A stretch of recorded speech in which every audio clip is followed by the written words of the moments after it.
Oh man. Good morning. Good morning. Good morning. Good morning. Good morning. Good morning. Good morning. Good morning. All right. We are in this piece. Welcome to another edition of The Brothers of Legacy. I am your host, your brother from another mother, A.D. Walker. Hold on one second, guys. If let's see. That's not what I wanted. Let's see.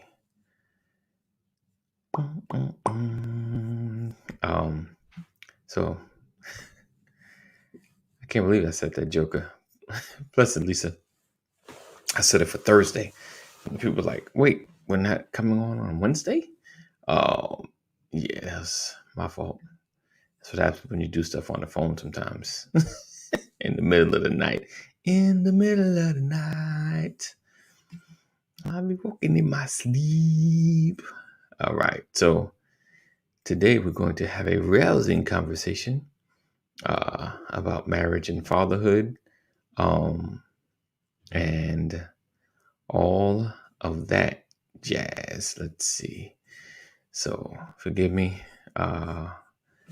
text community. I'll drop the bizzle. I've been doing that a lot lately. It's not good. So listen, this is your opportunity to share. There we go. Lisa, as always, gave me the blessing as well as the shared. Follow along. Give me the blessing as well as the shared. And I appreciate you so very, very, very, very much. We are another edition of the Brothers of Legacy broadcast. I am your host, your cousin, your brother, your uncle, A.D. Walker. Um, we're going to have an amazing conversation. And this is going to get real. It's going to get deep. It's going to get personal. So I need you guys to stay tuned. I need you to tag somebody in this conversation, because this conversation right here is going to be awesome. And we're going to really dig deep into fatherhood and marriage and relationships, and how the dynamic how that dynamic has worked. On Purposeful Forever, we kind of spoke about marriage, relationships, and kids, and the separation. So we talk about the relationship aspect. Today we're going to talk about from the male fatherhood, our aspect directly. So this is going to be great. This is going to be great. Like I said, I need you to tag somebody, because we're going to have a deep conversation today, tomorrow, and Friday. We're going to have some fun. You know, we always ease up a bit. So this is going to be good. Let's see. Let's do this. Spliggity splow. What's up, Richard? Great morning to you, sir. Great morning to you. So like I said, please share, and invite and connect and tell everybody, tell the world, Craig, that the brothers is in the building. Good morning, Deborah. Let's see. Hold on. I was trying to, because let's see, where is that joke at? All right. So I hope you guys, so listen, I hope you guys have had an opportunity to see the Sisters of Legacy last night. Great conversation. Spoke about lupus and some of the things we may not have known about. Some very, very interesting conversations, and the coping mechanisms, and some of the truths, the truths about lupus that you should know, and some things that Miss Niobe Gordon Ricks has learned. All right, hold on one second, and then we're gonna get busy. All right. OL is discussing. All right. Yes, you did. Awesome. Yeah, no. All right. Let's go. Let's send this out, and then we're going to jump into it. All right. Bam. Hot dog. All right. So forgive me, guys. Very distracted. All right. Let's get past the in building. There you go. Morning. Morning. Good morning. What's up, Cole? Great morning to you. Good morning, Cheryl, Sports Car Lady. Appreciate you. Welcome to, again, another edition of the Brothers of Legacy. The Marriage and Fatherhood edition. So we're going to kind of dig into that today. And let's see how that conversation takes us. Let's see. Anything else I need to share? Oh, if you're not checked out Success Morning, Simplified, Cole. dropped into the Hey, podcast. I got a surprise for the audience, man. Uh-oh. Hey. Hello. Oh, Mama's in the house. In the building. Mama's in the house. Did I hear? I thought I heard him say Cole. Oh no, Cole's on here. He's not on the screen. Mm-hmm. He's not on the screen. Yeah. And make sure you tell AD, I'm so sad I ain't gonna spend more time with you. Oh, yeah. We're gonna make some time. We're gonna make some time happen. All right. Yeah, we had fun on that ride yesterday. Yeah, we laughed. Oh yeah, we shared a lot. We shared a lot. Yeah. Mama's in the house. Yes, indeed. I'm gonna wait. All right, let me kick this off. Oh yeah, go ahead. We're gonna kick it. Go get online. That's what you got to do. I am. You're messing up my screen. All right. Get my iPad. All right, we're gonna kick it off, and we'll be right back. Oh yeah, Mama's in the house drinking coffee. Now I got a coffee partner. Oh, nice.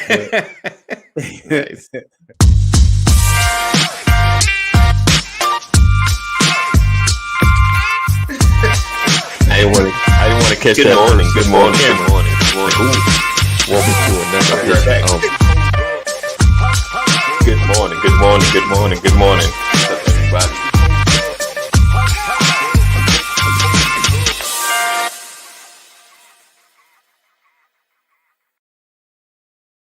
This episode is brought to you by StreamYard. Ready to go live? Go to bit.ly/StreamYard BOL. That's bit.ly/StreamYard BOL. This episode is also brought to you by Self. Build credit now. Go to bit.ly/now build credit. bit.ly/now build credit. Yeah, Mama drinking coffee. So you're the only one that drink coffee in the house? Yeah. Wow. Yep. So I finally have a coffee mate. Right. Boom. You get that? Boom. You get that? Boom. This episode is brought to you by Coffee Mates. Run me that coin. Run me my coin, coffee mate. Listen, she said your relationship with your mother. Says her screen is all black. Oh, reset. Let me see. Hopefully it ain't messing up in YouTube land. I probably won't know what to do. Let's see. Analytics, view, live control. Let's try that. Yeah, her Pastor and Mama Corey's relationship, just them embracing. I was like, I want to be in this family. like just seeing them come together. I was like, wow, so it's great. Their relationship is great. Let's see. All right, so today we're talking about marriage and fatherhood and some of the lessons learned. So let me ask you, Pastor. Let me share real quick. So you were married prior to, and what was the dynamics like in your previous relationship? Like just the adjusting, to being separated and trying to manage the kids. And of course, your dynamic is a little different than others, but just kind of, if you would mind sharing some of your journey with that, and how did you kind of navigate? You mean when I went through my separation in my first marriage? Yeah. We were so young, man. Right. And when you're young like that, it's not the same, Okay. because we weren't together long enough, and we weren't close enough to really develop something that would be missed. I got you. Right. Got you. Right. So, and I was in the military. Right. And so there was a lot to do. Right. And when we, because I'll tell you what happened when we separated, I got married at 19. Right.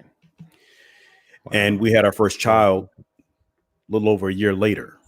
Okay. Right. And I got stationed in Hawaii. Okay. And what ended up happening is Hawaii was my first wife's first separation from her parents.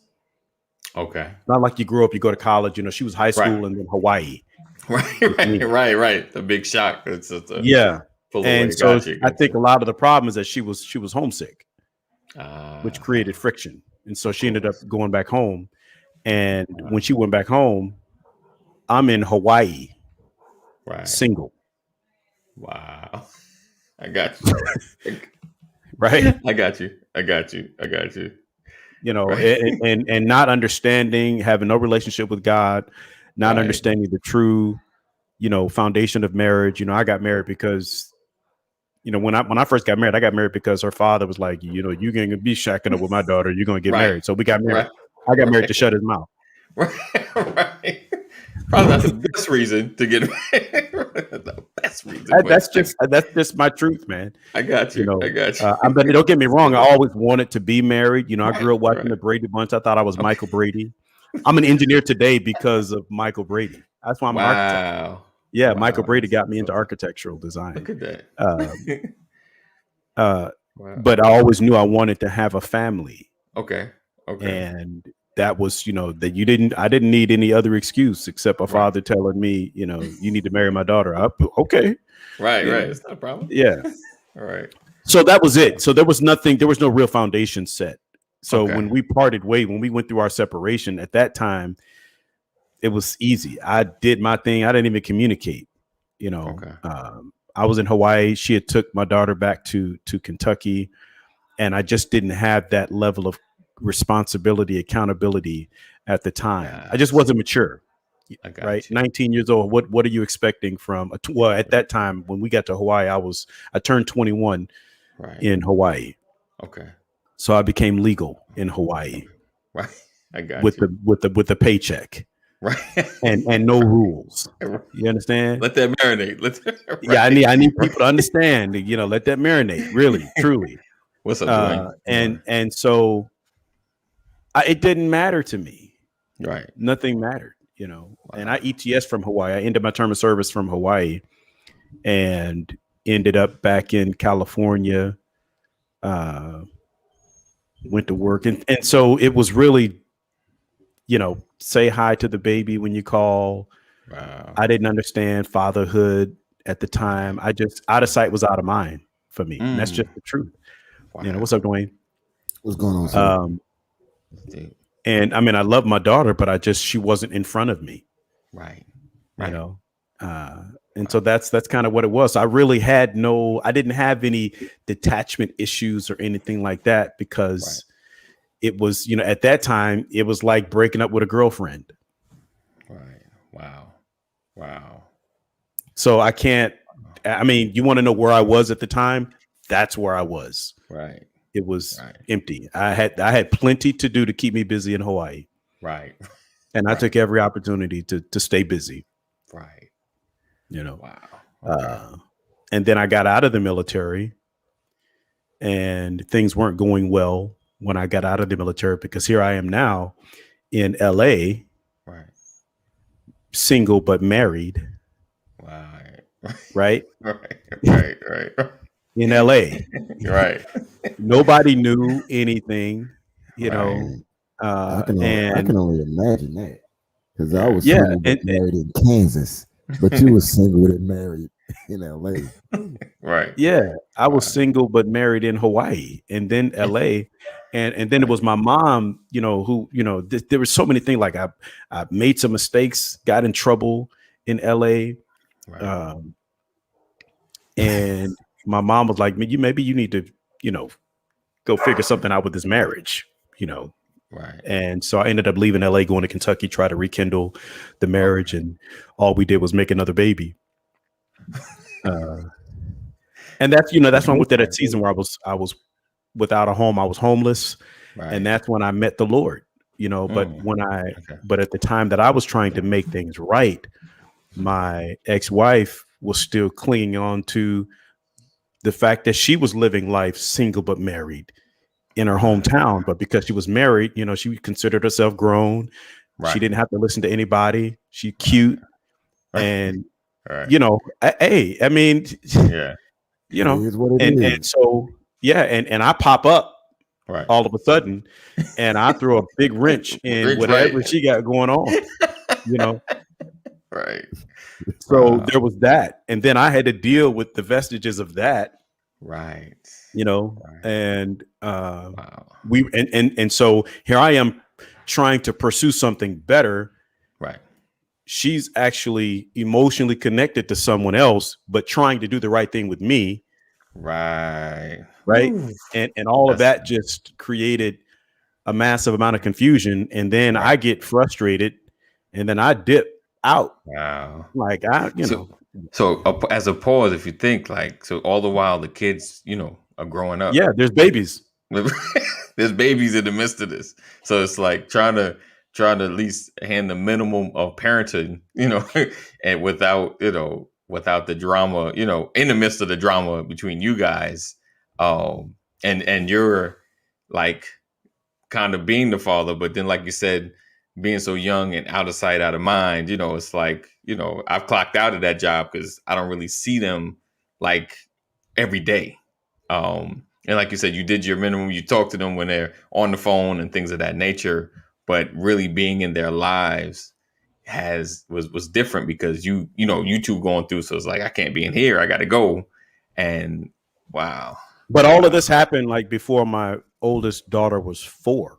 Okay. Wow. So all this is happening between birth and 4 years old. So a lot happened in a short amount of time. Right. But you do miss time, right? Because those first couple of years in the baby's life are so critical, Right. The consistent male presence in her life was her grandfather. Okay. And what hurt me is he took pride in trying to be me better than you for my daughter. Wow. Right. Wow. Because he had gone through a separation with his wife. Right. For some season, and because when I met my first wife, he was coming back into the house trying to reestablish himself. And so I feel like he was, doing extra with my daughter out of the guilt. Okay. I got you. Of for what his he own lost daughter. with his. Yeah, because when I got there, my daughter was calling him daddy. She didn't call him granddaddy. She called him daddy. Right. And I'm like, that's weird. Why would you? And so there was that. Your story, but your story is highlighting something that I'm glad I heard your story, because once again, like you always say, people always think they know something, but they really don't know, and you don't preach anything that you don't live. This is the beautiful thing about you telling your story. It reiterates the fact that regardless of how compartmentalized we try to teach life and teach aspects of life, it's that life happens all at once. You're not a father and that's the only thing you deal with. You're not a husband and that's the only thing you deal with. It all happens at the same time.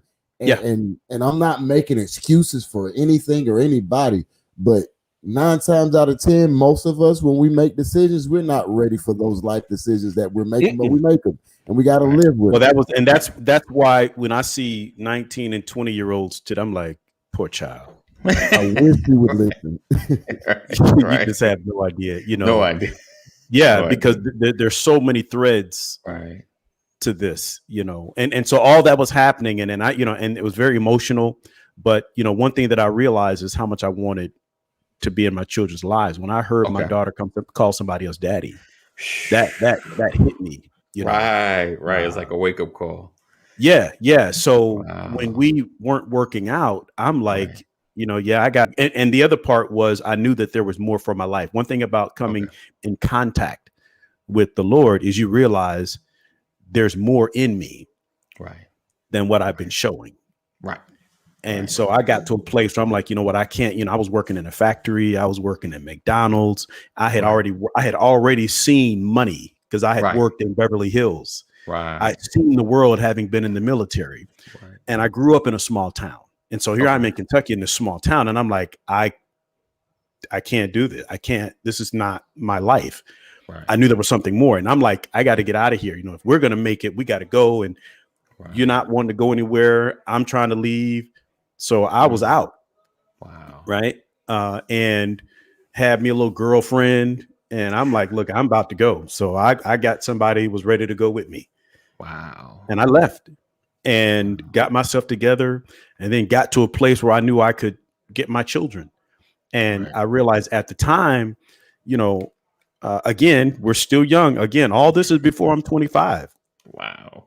I haven't even got to 25 yet, and I got all these dynamics and I'm trying to get myself established.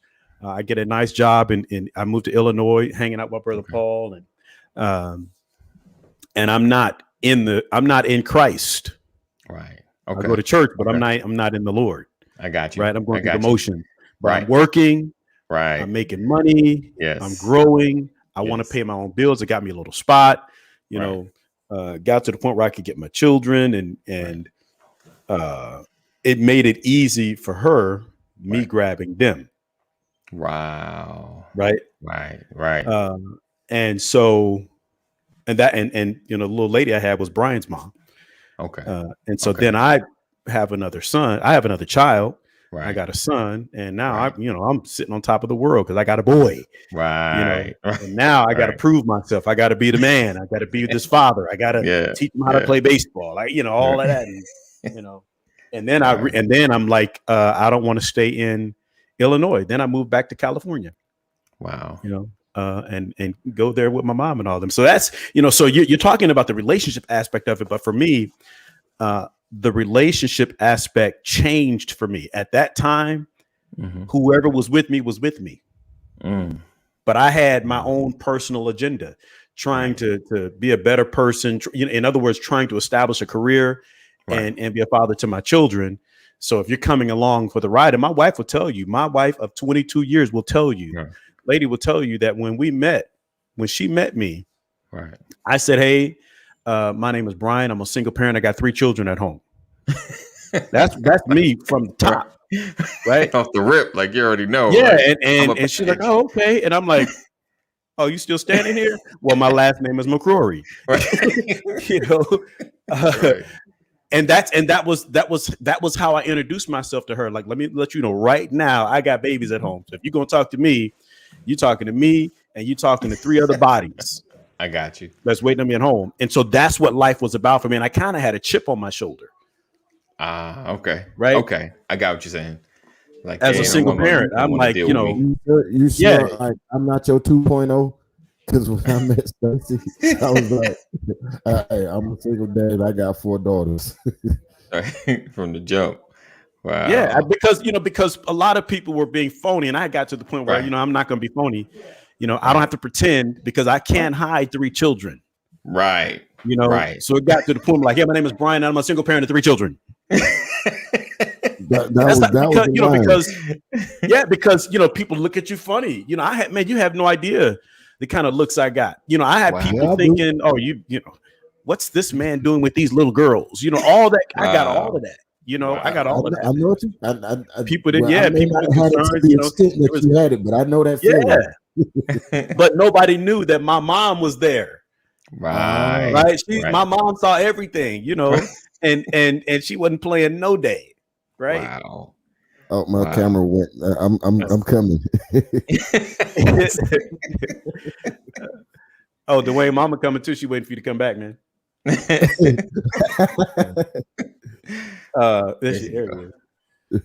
She had to see your face, man. Hey, You gotta come over. You gotta come over. Yes, she is live in the building. Yeah. Oh my God. Hello.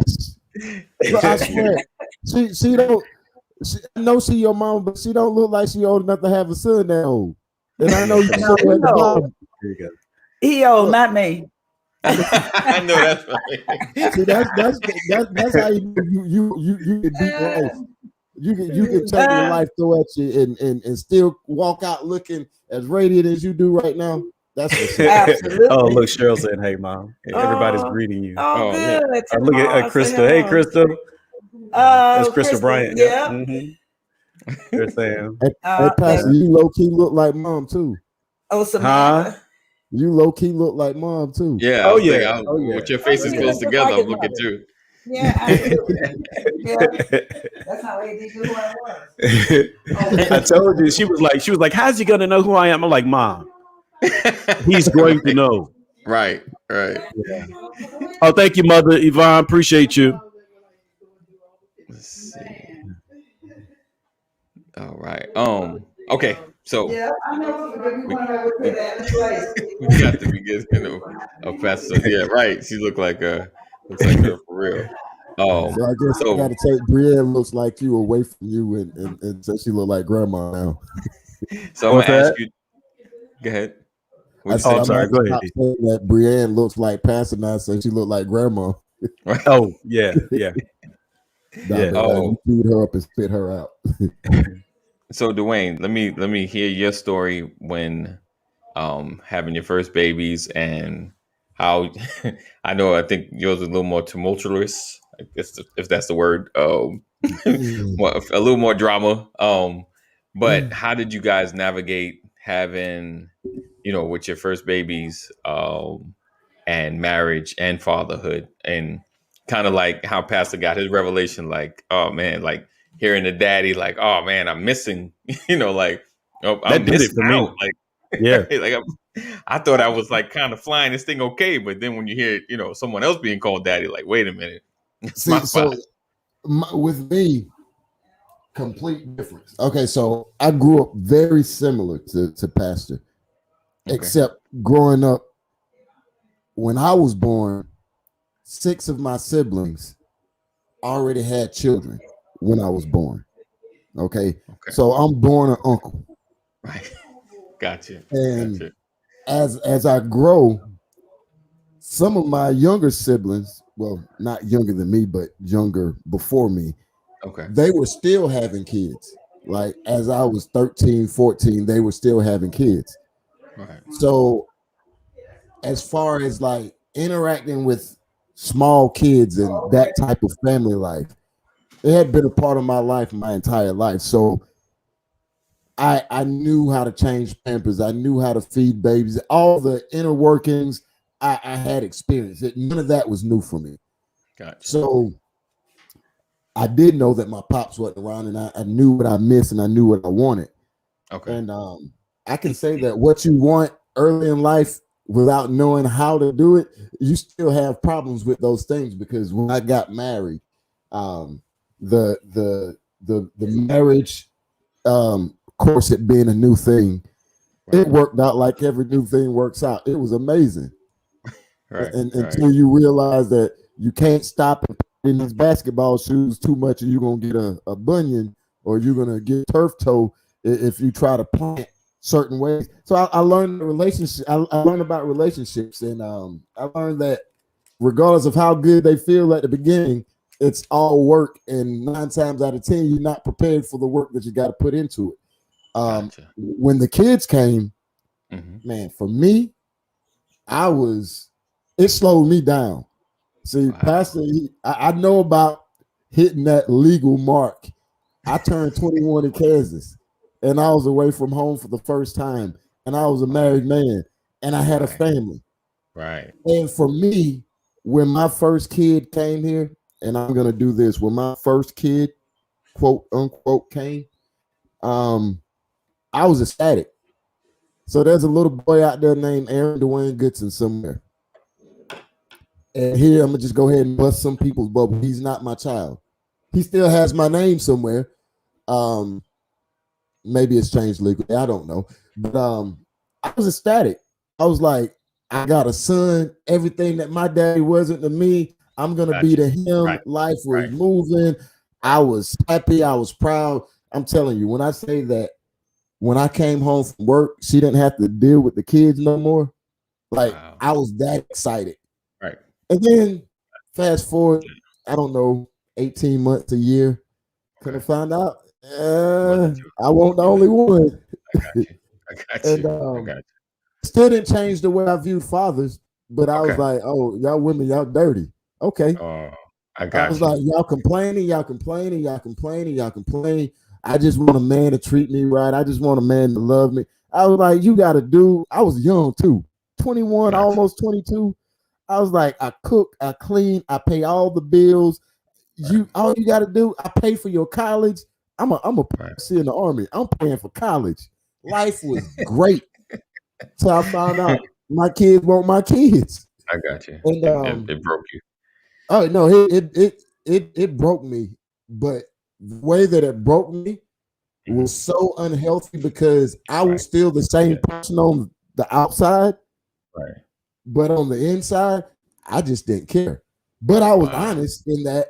And what I realized is the statement that Pastor made when he said, out of sight, out of mind.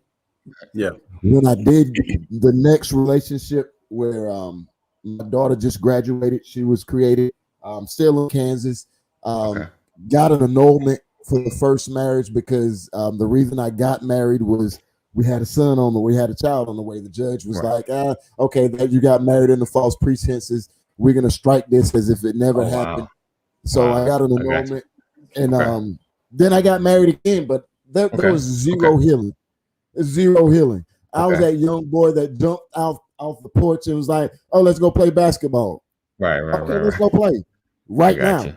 Like you can't jump on the court right now and play a game of basketball with some 20-year-olds. You're gonna come out with pullbacks and spasms and all kinds of stuff. And that's how it was. And I realized that relationships and relationships with your children are two interdependent things. My relationships with my children after divorces suffered horribly because the relationships that I had with their mother. Not putting blame on her, not putting blame on me, but it was both of us. It was two adults who had their own issues and was worried about their own well-being, and we didn't prioritize for kids.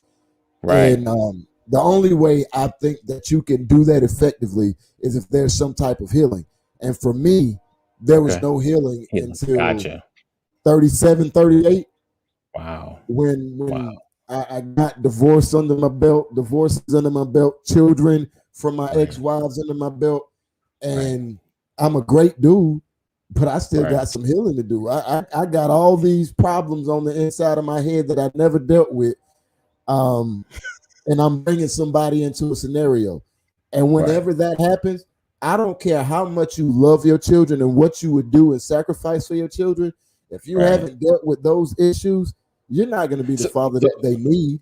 So let me ask you this: when you do finally get there, like we see Pastor's relationship with his oldest daughter now. Right. So during the course of them growing up, so you would just was it kind of like the same thing with like Pastor was going through at the moment, like the out of sight, out of mind, or it wasn't at first. Okay. At first, it wasn't that. At first, like I called my children I was living in Arizona, they was living in Florida. There was sometimes it was a 2-hour time difference, sometimes it was a 3 because we was in mountain time, so it didn't change. Right. And I worked for the government. I got off at 5 o'clock. Their bedtime was 8 o'clock. So half the year I could talk to my children, the other half I couldn't. You know why I couldn't talk to my children the other half of the year? They're going to bed and you need to find a way to call them earlier. Well, I work and I don't get off till 5 o'clock. Well, that's not my problem. I got you. And like I said, it was the relationship between me and her, which ultimately affected, because eventually, look, I'm not speaking for every man. I'm just speaking for me, but we love our children too. And a lot of us will put up with a lot of stuff, and then some of us run into walls where it's like, I know I should keep going, but my heart can't keep going because I ain't crying another night. I'm not going to walk in the bedroom and my wife had to ask me every single day of the week, are you okay? Are you okay? Do we have to spend more money to go back to court? And I'm like, no, because we already know what the exact outcome is going to be. We've been to court for this already. So it's, for me, it was the toxicity in the relationship with my ex that helped create a gap between. And for all of you that have never been in this situation and you're going to speak on it, just do what you do. But I'm telling you, I'm not talking. I'm just talking about the ears that may be listening. Because I've been told many times, if you really loved your children, you would have did whatever it took to be there.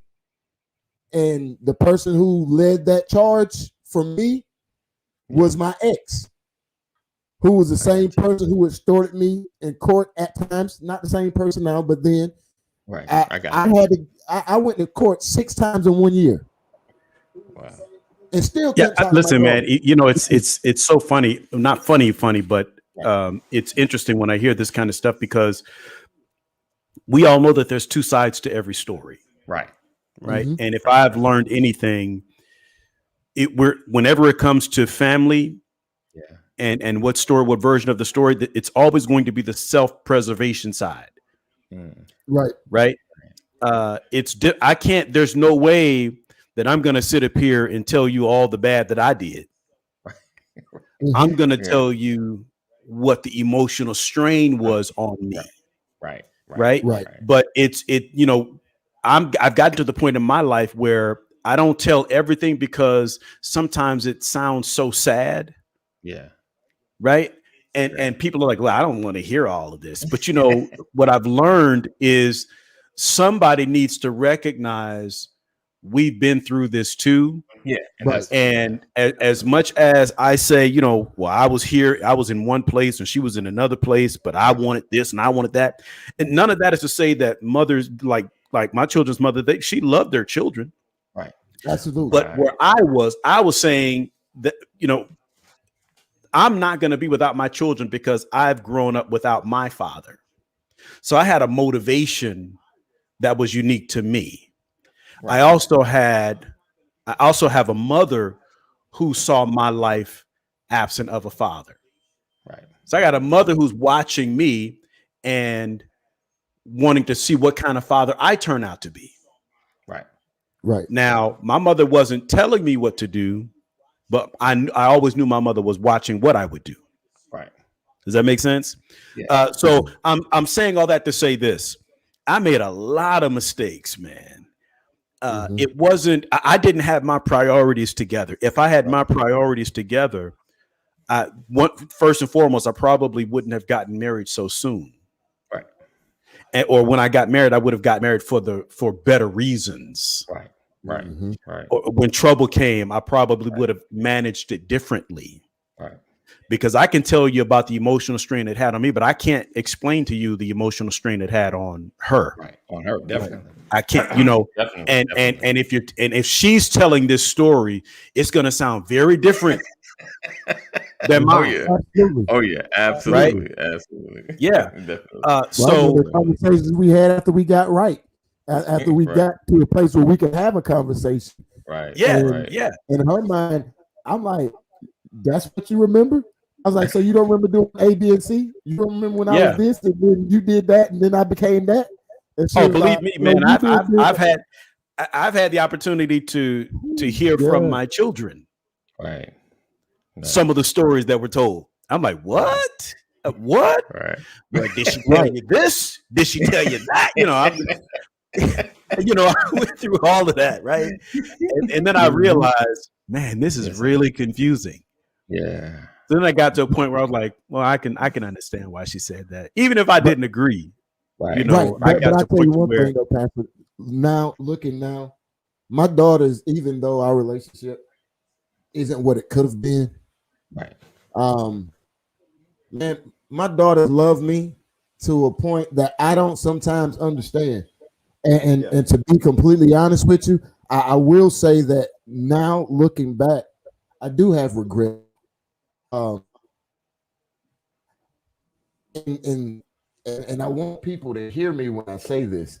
The regrets that I have now, when I was a young man, would have been beyond eating humble pie. It would have Gotcha. been beyond eating crow. It would have Right. been almost self-deprecating to me. Right. Right. But I look back at my daughters and the relationship and the closeness that I don't have in areas that I wish. I look. Here's the thing: when I hold Bella, when I hold Ella, when I do anything with them, my genes are strong. I'm looking Right. at my babies, seeing my older babies, Right. and it's like, man, what I wouldn't do if I could have this moment again, Right. if I could be there again.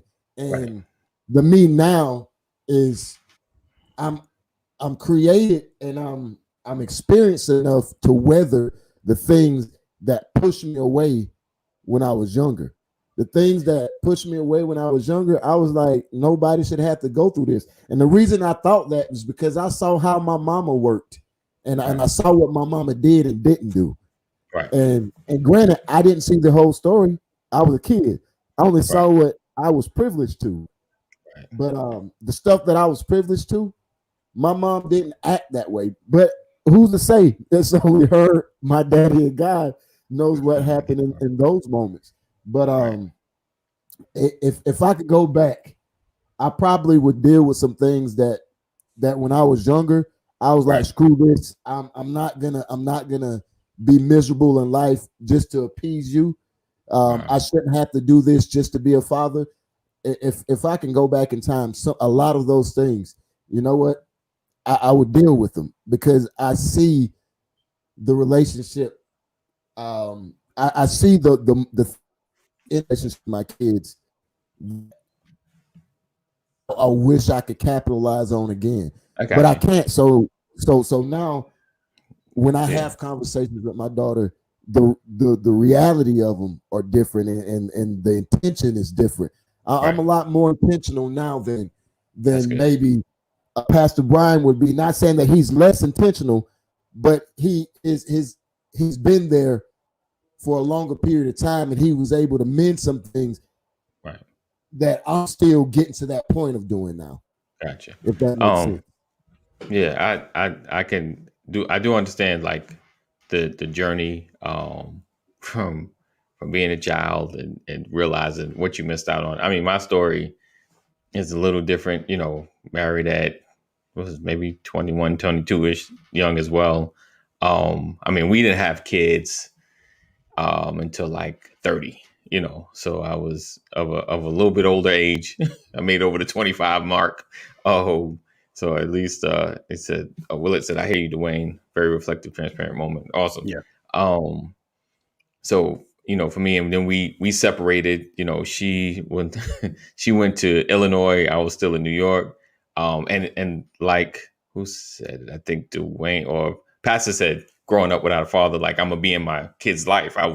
That's one thing I didn't want them to miss out on. For me, I grew up with a dad, and I refuse for my kids to grow up without their dad. You know, and I always had that statistic stuff in mind, like my kids aren't gonna be a statistic. You know, like I'm Right. gonna be in their life. You know, so as my wife would say, you chased us. You know, you stalked us, followed, yeah, because Yeah. I didn't want Yeah. to be without my kids. You know, I just and it killed me sometimes just to like I would visit and them growing up. You know, because that it seemed like that 1 to 5. It's just they're going through so many transitions, and I didn't want to missing that. And I would see, I was like, oh man, you talking a little more. You're watching something different. I was like, this is Yeah. not the same Go child. And I'm hard, like, right? right. I was like, I can't. I'm not. You know. So we got together in Illinois. Had issue. She moved again. I came. You know. So it was like I was determined at least to be in their life.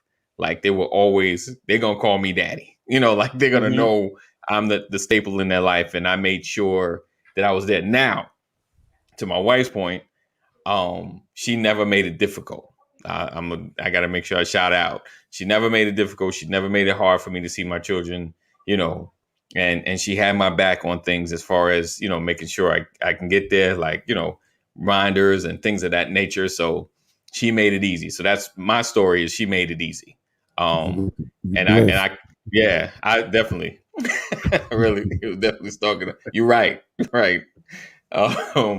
So but that's good though. That's good. Yeah. And she said us. She didn't say the kids. Right. Well, that too. Yeah. So yeah, that was, for me, I didn't want to miss out on them growing up. I didn't want them to not know me, and for them, they enjoyed the two places because now they got two rooms. Right. That's a whole nother aspect of the conversation. The children like the ability to go back and forth. They ain't thinking about because they're so young. They just see the dynamics. They enjoy the dynamics. Yes. But when they get older, they're like, look, what are you and mommy gonna do? Right. Right. Right. But you're right though. It's like, you don't want to miss things. Yes. I can't like growing up, I can't even what kind of man are you that you don't want to see and interact with your children? And I know we all have issues and all of that kind of stuff, but these are the things that I used to ask myself about my father. I'm like, how can you even have you seen me?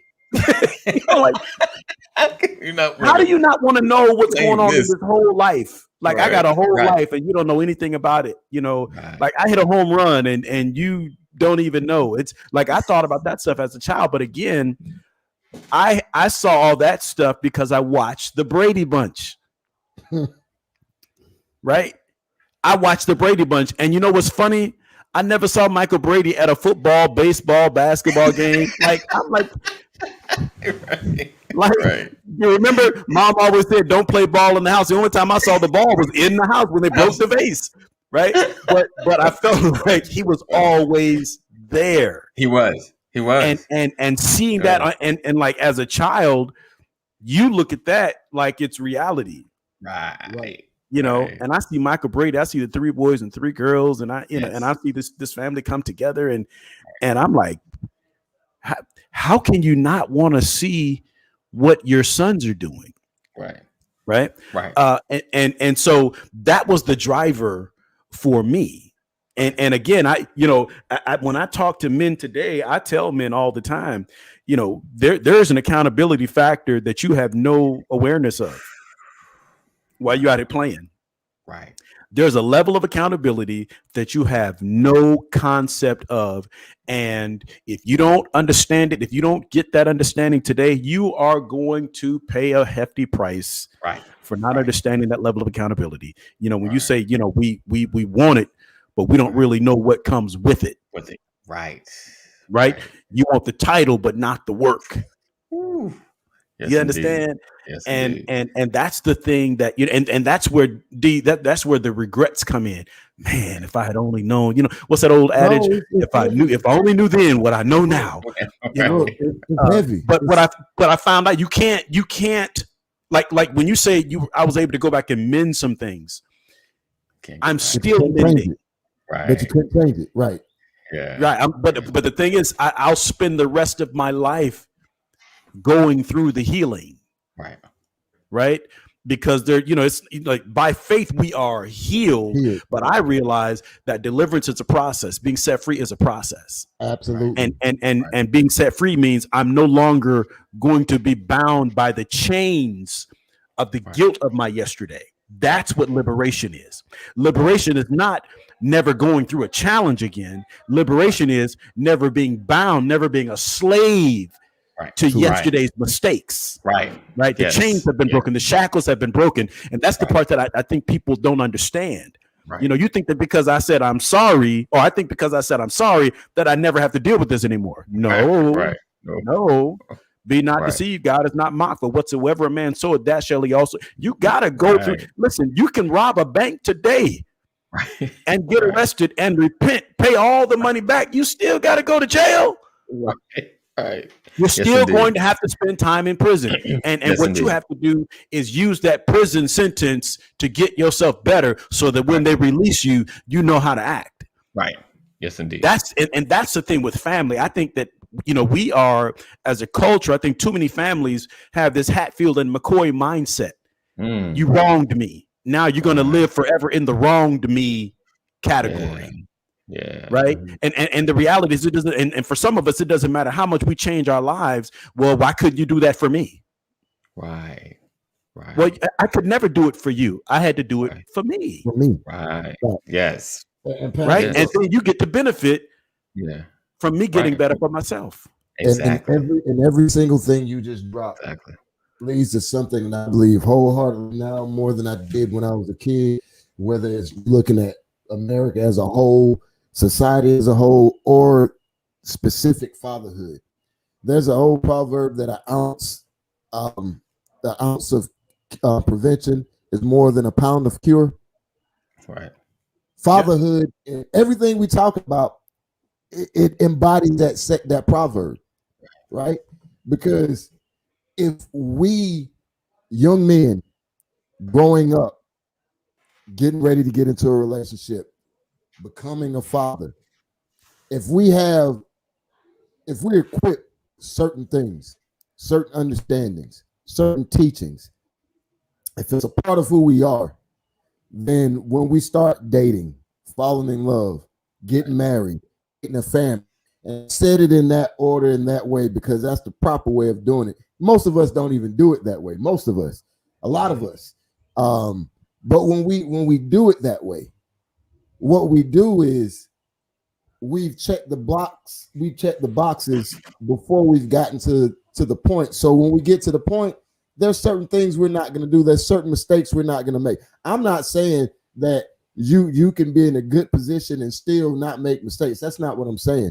I'm saying the mistakes that causes divorces, the mistakes that causes hate and all those other things to creep into relationships, that it ultimately destroy them, which pulls husband and wife apart, and now families are torn apart.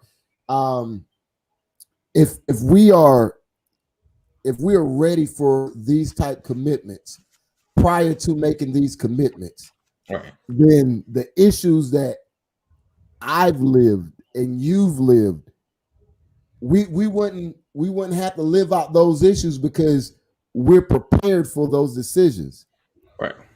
And when you're not prepared for those decisions, raise my hand on that. When you're not prepared for those decisions, and then you go through life, what happens is now you got to throw the stress on top of yourself as you're living life. That, hey, you got a daughter in Florida. Oh yeah, she got another wrestling match that you missed. Oh yeah, she graduated from grade. You couldn't go because you got a class of soldiers to teach in Arizona. And now my daughter is phenomenal, because there was moments where I felt like crap because I knew what it felt like, and I was remembering what it felt like when my daddy wasn't there, and now here I am not being there for her. And this is what she tells me: it's okay, Daddy. Don't worry about it. Don't worry about what Mom's saying. She's just a little heated right now. I love you. Everything's okay. As great as it felt when she would have those type conversations, my baby ain't supposed to have those kind of conversations with me. I'm supposed to have those conversations with her. But when you go into situations and you're not ready for those situations, what Pastor said becomes completely true. Now you got to deal with all the consequences of actions that you took on that you had no idea, all because you wasn't ready for a relationship. I'm sorry, brothers. I know how good it feels, but I don't care if she's 36, 24, 36, and she ready. I don't care. If you ain't ready, you need to sit your butt down somewhere. I know you ain't going to, because this is what we do. You know, I'll say, when you say that, like I could like literally hear, if I was still like in New York and she was like down here, I could literally hear her saying, "Oh, look, your baby's graduating." Because I remember the pictures and just, "Oh, look, she's singing. You ain't here." Yeah. You know, like I'm like almost emotional just thinking like, oh man, like just not being there, you know, like missing, you know, these opportunities. But look at what you did though. Yeah. Right. This is what I'll say. there's no such thing as ready. Right. Whew. But there is prepared. Say that There's again. no such thing. There's no such But there is prepared. Well, there is equipped. There is no. Listen to my point. My point. Yeah, the preparation, like what I've learned is, and this is why, again, this is why the Word of God is so important. Yeah, we have far too many cultural challenges in our villages, right, to be prepared. Right. There's far too many. You can't be ready. Right. The only thing that you can, if you're going to prepare for anything, here's what I've learned. I've been with my wife 24 years, 23. I can't remember, something like that. Right. We're still together today because I didn't quit. Right. Woo. That's why. That's it. I could have never prepared for the last 23, 24 years. Right. There is no preparation for that. There's no book on this. Right. What I had going for me is the refusal to give up. Right. Right there. Recognizing that it's bigger than me. Yes. I had to have vision and not sight. Yeah, definitely. And see, that's the difference. I'm telling you, Dwayne, you're where you are today. You're still in it because you haven't quit. Right. AD is where he is today because he hasn't quit. Right. Listen, my wife could have left me years ago, man. Right. Years ago. But it's hard to walk away from somebody who says, I refuse to let this go. Right. We got to get this fixed. We got to work this thing out. We got to take these steps. You know, we got to talk this through. You know, it's hard to walk away from somebody that's trying to work it out. Right. It's hard to walk away from someone who's fixing the areas that are broken. Yeah. That's hard. Something has to be mentally loose from you to walk away from that, especially if a man is doing it, because that's what our women are looking for. They're looking for somebody who can take the worst of anything and still figure it out and make it work and take ownership of it. You can end the show right now. Right. Talking about, Pastor. You've matured to the point in your marriage that you saw an issue and you didn't take the easy route. Right. And not even in marriage, just in life. In any relationship, but specifically the marriage, because that's what we was talking about. But and I guess that's what I mean by equipped. Maturity brings something that youth and knowledge will never have. Every person who's grown to a certain age, I can almost say, I can say with certainty that most people probably say this at some point in their life after they turn 40. I wish I knew then what I know now. Yeah. But guess what? But here's the thing. Influence is a crazy thing, right? Mm-hmm. You come up in a family, you get into a relationship, and you have people in your family that want it to work out. You have people in your family that don't want it to work out. You have people in your family that want it to work out, but don't know how to help you work it out. Right. They don't know how to be the encouragement. You know, you have people giving you tainted advice because of their own pains. You understand? And that's what I mean. Like when we go through a problem in life, yes, Mother Fulton, preparation and outcome sometimes don't match. You're absolutely right. That is golden right there. Right. Sometimes people hurt you and don't even know they're hurting you. Right. Ignorance is dangerous, man. Right. You know, and for us, even as a village, we have to know, man. My mother said something to me years ago. She said, watching you guys in marriage taught me that I didn't know nothing about marriage. This is my mother talking. Right? Life. Yes, indeed. She said, I've had to learn to mind my own business. She told me this years ago.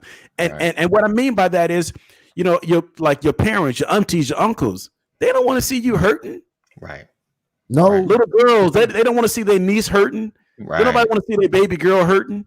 Right. You hurt my baby, you hurt me. No, mind your own business. Now, that's different when you've got some dangerous things happening. Yeah. But I'm talking about the little stuff when you have a disagreement. Yes. Right. As young people, you know, we want to go vent to somebody that we love. Right. And what happens is you're mad at your mate. You go tell one of your family members that they hurt your feelings. and your family members begin to hate them, and then you and your mate hold on to it. We holding on. Then you are reconciled, and then your family holds on to the bitterness. Like I don't want to see that joker no more. Look, Thanksgiving dinner. Look at him over there. Look at him. Look at him. And I'm saying we have no idea, like the number of marriages that are broken up because of that little hostility, because you'd have messed around and told somebody that you love, right? That you and your mate was having problems. Up is free. right. Yeah. So there's so many factors that come into play, man. So many factors that come into play. You're right, and you know, I don't know. I think that was maybe an advantage I had of having 7 older siblings that I was constantly around.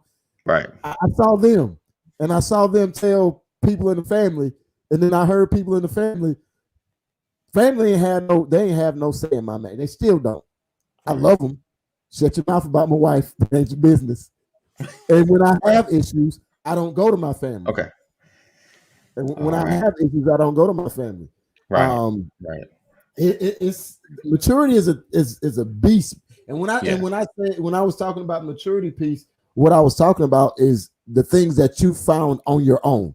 I'm not talking about all the lessons that you get from everybody else, but when you've tried A, B, and C, for instance, you and Sam, y'all 2 different locations before y'all got here and remarried.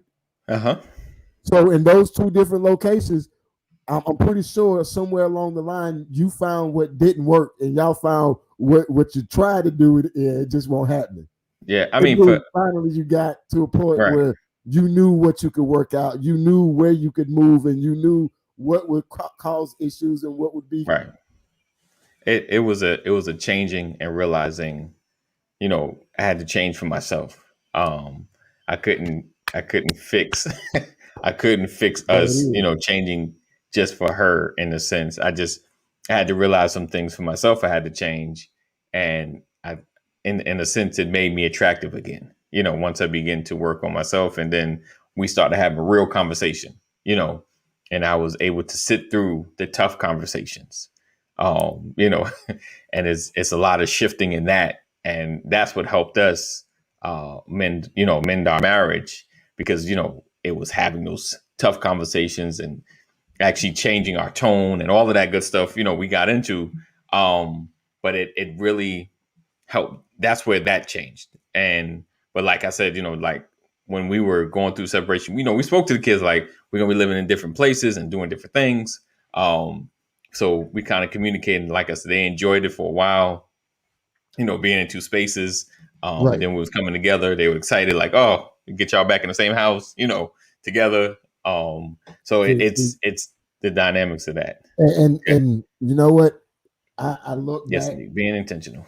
At that time when me and my ex first divorced, maybe a couple of years out, we probably could have rekindled. And matter of fact, the issues that came from our children that ended up being issues for our children were issues that stem from us not being together anymore. The issues that I encountered early on had zero to do with my parenting skills. That it was the fact that I'm not your husband no more. Right. And it was still an open wound, and there was a lot of emotions and a lot of stuff that was involved that I didn't want to go back to. Well, it was a lot of stuff. It's not that simple, but the relationship didn't work out. And when the relationship still couldn't be worked out, it ultimately became like a huge bargaining chip in the entire situation. So I would say to anybody, you don't know what you think you know going into a relationship. The person that you think you want to spend the rest of your life with, that you still might take a bullet for. Right. It's different when you're in a relationship and it ain't boyfriend, girlfriend no more, but I'm yours and you mine and we won. Right. You got 2 whole people becoming an individual. Right. It's a difficult process. I think what, like Pastor said, the not quitting, the resilience. Like if anything, that's like the one trait you just need. You may not, because you can, because in life, like all of the situations, things that happen, everything, it's really hard to prepare for. Like there, even if you had a book or you had a mentor, like, and they can run down a list, and when you, like, even on the job training, like you're learning something in a book or in the class, when it comes to actually time to apply certain things, it's never like it was in the book and in the class. It's always something way different. Right. So I think that the preparation, the practical application versus right, the theoretical. right. But it's the not quitting. It's like, all right, fine. It's not like I thought, but I'm not going to stop. I'm not going to quit. I'm not going to give up on this process. Well, let me ask you this, bro. Yeah. I know it ain't the case for you, and it worked out well for you and Pastor. What about those people who need to quit, who don't quit? Because sometimes there is a point where you need to quit. And I think it's having a conversation of, this doesn't work. This is unhealthy. And, how do we move forward in this space? Right. Because sometimes you can get stuck in a limbo. Because me and Sam, we were stuck kind of in a limbo, a circle of okay, bad. Like, okay, bad. It's like a constant cycle. It's, breaking that cycle. So what are we going to do? We're going to push hard and work this thing out and fight this thing, or are we just going to part ways? And I think that's the conversation I would always recommend people to have. Sometimes you get in limbo for a little while, like, all right, when you try to figure out, I'm thinking, you thinking, but sitting in it for years is not a good thing. And I think that's because I've seen that more. How you get a car and you think you're the only one with the car. You look around, you find everybody else has a car. Right. So I realized a lot of people are stuck in that limbo, and it's making that decision on what you're gonna do. Now, listen, I got a hard stop, and we're definitely gonna continue this conversation tomorrow. And you know me, I like to ramp it up a notch. And this was good. This is real good. I love this. He said, when you realize a person is more destructive to your overall health and life than beneficial for, right. But then it's like, how do you know that? Yeah. You find that out. Right. You can't find it out unless you have vision. Right. And the problem is too many people are living for the day and not considering 5 years from now. Right. Because like Pastor mentioned before, I'm not talking about punch you in the face kind of issues, like, strangling you, doing some crazy stuff. We're talking about just those little things that are just because those things are the result of a bunch of other little things happening. Right. And you don't think about the little things till you get knocked upside your head. And then you have to go back in the history and be like, this has been boiling. I got, okay. That's just reality. What? A lot of the issues that you have today in your life are because of decisions you made 5 or 10 years ago. That's what people don't think about. Let that marinate right there. Hey, Pastor, one of my favorite sayings is, now, every decision I make now, I try to ask myself this question. I try to hold myself accountable to this question. How's it going to affect me 5 years from now? Listen, you've heard me say that. I promise you. I believe I gave you that seed, bro. I promise. Listen, I've said this. I'm telling you. In 5 years, I'm going to have a today. Right. Right. In my future present. Right. And I want to know the decisions that I make today, how are they going to impact my today 5 years from now? Right. A lot of the problems I have today are because of what I did 5 years ago. So if your future is going to be bright, whatever decision you make right now, act like you're a freshman in college. Right. Will this get me to graduate? Right. Will I get a diploma for this? Yes. Yes. You understand? Yes. That's real. I mean, treat your life like your credit report. Right. Can I pay this bill? Am I going to be able to pay this bill? Right. Right. And here's the other thing about sowing and reaping and about those. Every single thing you do is seed. You remember that, Deke? Okay. I needed a witness. Thank you, Deke. Everything you do is a seed that goes into some kind of ground. Now, whether it's good ground for that seed or not, that's depending on the seed and what you're doing. Right. But here's what I've learned. If you are a good person and you've done a lot of stupid and bad stuff, you got a lot of stuff coming, right? However, what you do today can affect how hard your next couple years or days is going to be. Right. Because if you start changing the ground that you put some, let me stop talking in parable and give y'all reality. I was a hoe. I was sleeping with other people's spouses. I was sleeping. I was the side dude. I was Mr. Hit It and Quit It, and a whole lot of other things. I'm thinking, I'm a single man. What this got to do with anything? I'm single. I can do my own thing. Well, let's say when I did get married and I found the person that I thought was going to be the person I spent the rest of my life with, and even with retrospect, I could have, but the ground that I was living in was the right ground for the seeds that I planted, because all those things came back to haunt me. Right. All of them. Right. To the point, to the tune, even some of the women Right. stationed where I was being stationed in the units that I was stationed in. Right. And Right. guess what happened when me and the wife had arguments or a heated moment? How you doing, Goody? I ain't seen you in a while. Yeah. Right. If I would have tilled up the ground that those seeds was planted in, and I would change the ground of my heart, right. When those seeds came back, they wouldn't have had a place to stay grounded. Right. Look, my problem is every time I got in a relationship, it was about love, being in love. Right. It literally was. It was how stuff came in, because I didn't change anything.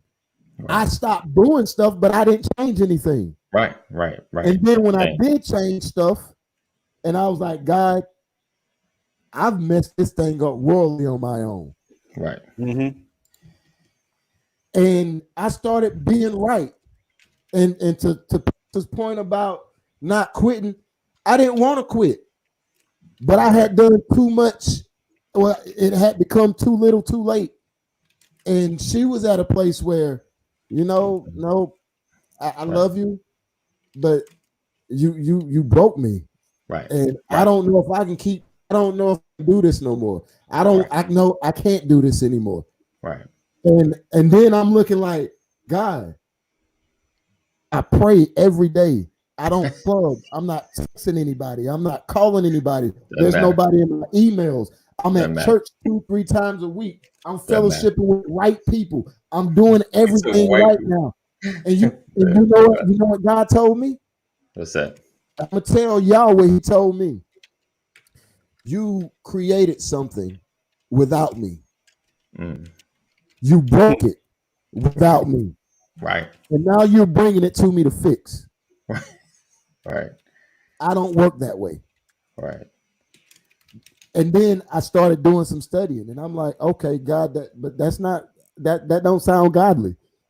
Right. And then I started realizing that relationships about two people's wills. And God is not going to force a person's will when you've destroyed it. Yep. So you literally got to take the steps within yourself to change the ground, to change who you are. You're the ground. Let me stop using stuff that you might not understand. You are the ground. That's why what Pastor says resonates, because Pastor started changing the ground. It wasn't just that he didn't quit, but he threw something else in there that some of y'all might didn't hear. He said that when a man is working on his flaws, it's hard for you to walk away from him. He didn't just say, you can't quit me, girl, I'm paying bills. No, whatever it was that he was doing that was detrimental to his relationship, those were the things that he was addressing. So now when he's not quitting and you see a change, it's not easy to walk away. But if you're not changing, bye. Yeah, it's easy to walk away if you don't want anything. Right. I was told, I said this is a step-by-step process. I was told I don't have time for steps.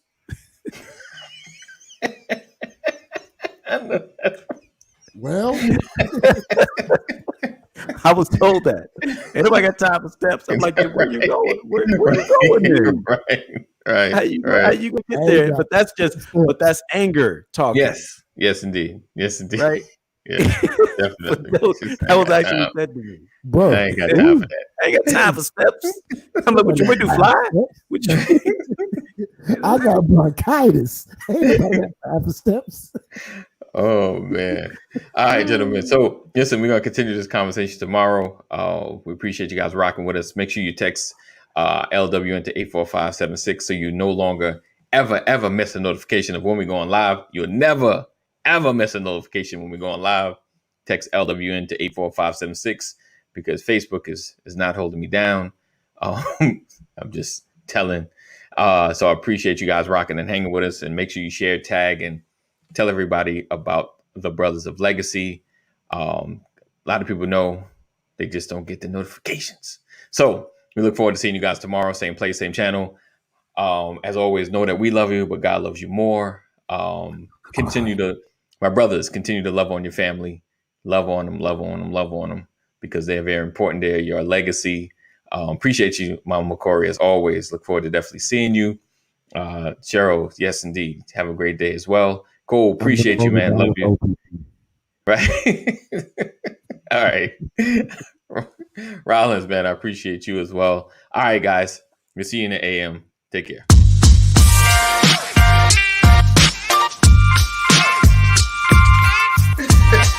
I didn't want to catch that. Good morning.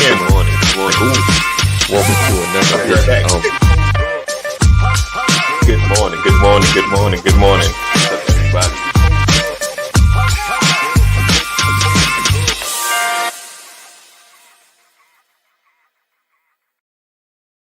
This episode is brought to you by StreamYard. Ready to go live? Go to bit.ly/StreamYard BOL. That's bit.ly/StreamYard BOL. This episode is also brought to you by Self. Build credit now. Go to bit.ly/now build credit.